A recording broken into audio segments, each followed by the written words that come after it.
It is a privilege to greet you today from the traditional land of the Duwamish people, what is now Seattle, Washington. I begin my remarks by acknowledging and elevating a resilient people, a people who are still here. Welcome. It is my distinct pleasure to thank you for participating in the 73rd annual meeting of the American Society of Human Genetics. I wish that our community could be together in person. When we made the decision that this year's meeting should be held not in person, it was my fondest wish that the COVID pandemic would be so far behind us that the decision would be roundly criticized. Unfortunately, the thoughtful approach of the Society's board of directors and leadership was the correct one. It would not have been safe or equitable for us to meet in person this year. I hope that we will all be together next year in Los Angeles. In the meantime, the program committee and the meeting staff have worked very hard to offer the best possible meeting experience. Your participation strengthens our community. In his 1977 American Society of Human Genetics presidential address, my mentor, Arno Matulski, said, "Our field has matured and become institutionalized in recent years. From the viewpoint of medicine, genetics was considered a somewhat esoteric field until recently and was considered irrelevant either as a basic science or an applied field. With this image, physicians and other scientists in the medical sciences did not dare enter the field, and those who did had to have imagination and daring." He continued, "Basic geneticists deplored the lack of scientific rigor in human genetics, and most of this group turned to more tractable fields for their work. The perception of eugenics as the political arm of human genetics further added to the questionable reputation of the field in responsible scientific circles. All this has changed, and our field is fully recognized as a respectable basic and clinical specialty." Over the 44 years since Matulski's address, our field of human genetics has grown and matured scientifically. We now find that human genetics is increasingly important to the field of medicine, to the improvement of health, and to innovations throughout society. These advances have been made possible by the Human Genome Project, the development of techniques such as massively parallel sequencing, which lowered sequencing costs, gene editing techniques, and other technologies unimagined in 1977. We estimate that some 3% of the population harbors a pathogenic variant in a gene associated with an actionable disease, such as breast and ovarian cancer, colon cancer, hyperlipidemia, or cardiomyopathy. As a clinical geneticist, I see how genetic testing identifying these individuals allows preventative strategies or early diagnosis, improving health outcomes. In the neonatal intensive care unit, rapid exome or genome sequencing has been shown to identify diseases that otherwise would have been delayed or missed. This allows for appropriate medical management. In the realm of treatment, we find an increasing number of therapies targeted towards specific pathogenic variants of the germline. Tumor sequencing also allows increasingly targeted therapy of cancers based on their acquired mutations. Gene therapy is now being implemented clinically, and autologous transplant of gene-edited stem cells is now a reality. A much larger group of individuals have complexly inherited risk of disease. As both an internist caring for my patients and as someone who has done research in this space for most of my career, I am particularly excited that polygenic risk scores hold promise to identify some of the people at higher risk of disease and mediate that risk.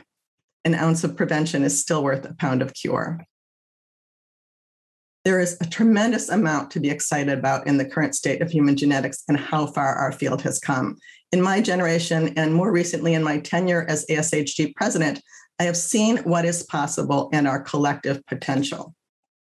I stand in the affirmative that imagination is in our DNA.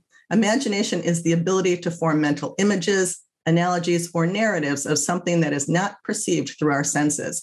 It allows us to scrutinize our past and construct future scenarios that do not yet but could exist.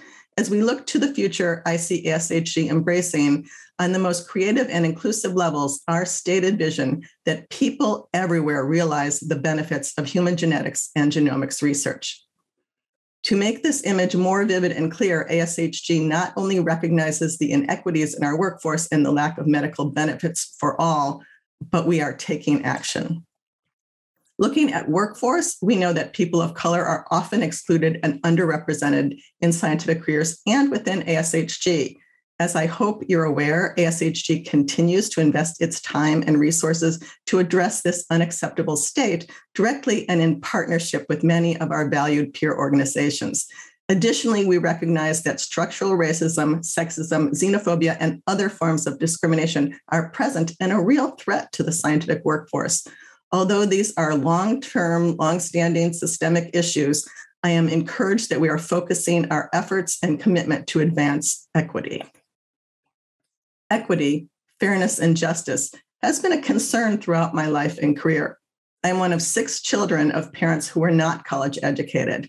Honestly, at the time I was born in 1959, the probability of my standing before you as president of ASHG approached 0. I say that with significant statistical training. As a child in the 1960s, neither I nor any of my friends had mothers who held a job outside of the home. In my 6th grade class, we were required to write essays about possible careers. I came up with teacher and secretary as options. I was informed by my 6th grade teacher that my poor spelling skills would probably preclude either of those. Marrying well seemed like my best option. Fortunately for me, well, at least at that age, I was a very well-behaved girl. I ended up not following the expectations of others. I loved math. In college, one of my roommates described someone else less than favorably as the type of person who reads math books for fun. And then she paused and she apologized to me, realizing that I was that type of person also.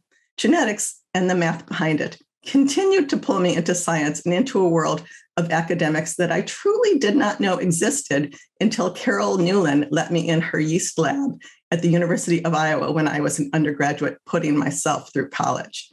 I honestly did not think about how remarkable my journey had been until my 20th high school reunion. While I have had decidedly mixed experiences throughout my career, there are many who have served as mentors and sponsors. Like many of you, there wasn't one specific person or action that got me to where I am in my career, although some did more than others. It's a journey that's had the highs of faculty promotions and the lows of gender bias and even harassment. As a woman, I've been faced with both historic and contemporary barriers, yet I acknowledge that my race does grant me privilege. I hope that this self-awareness shapes my leadership, particularly in advancing diversity, equity, and inclusion at ASHG, because here I am, ASHG President.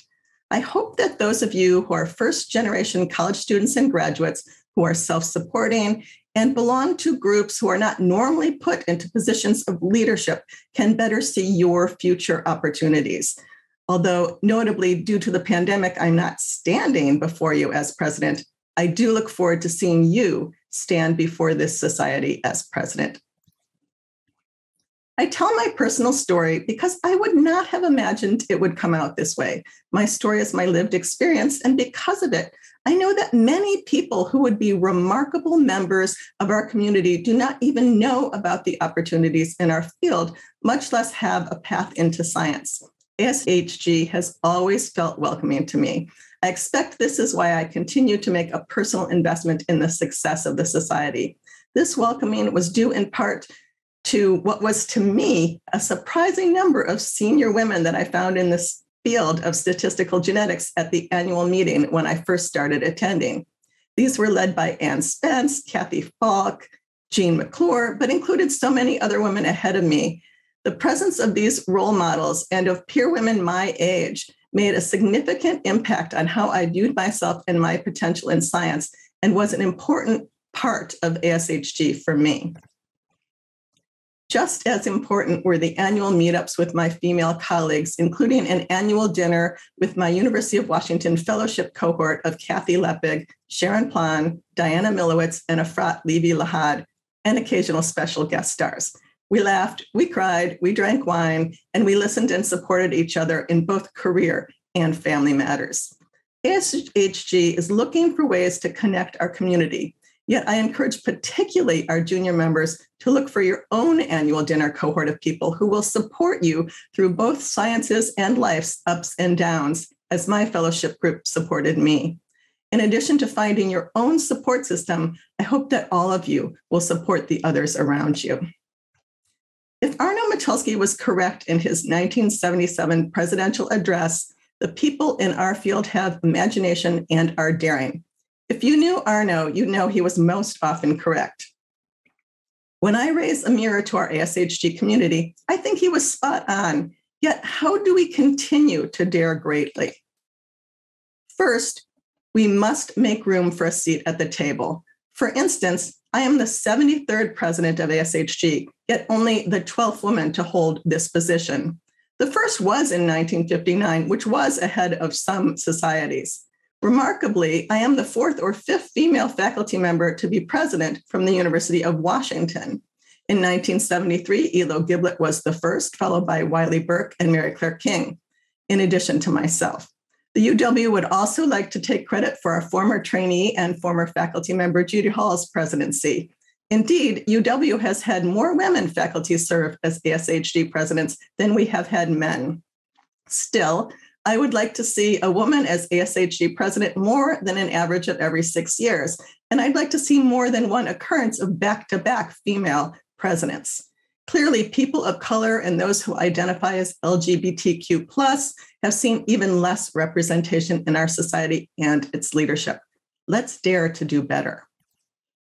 Second, we must pledge to confront eugenics, racism, and other systemic inequities and its effects on genetics and genomics communities. Arno's observation that eugenics and human genetics harmed our reputation placed those concerns in the past. But were they? While as scientists, we disavow eugenics and its underlying racist foundation, eugenics as an underpinning of white supremacy continues to rear its ugly head nationally and internationally.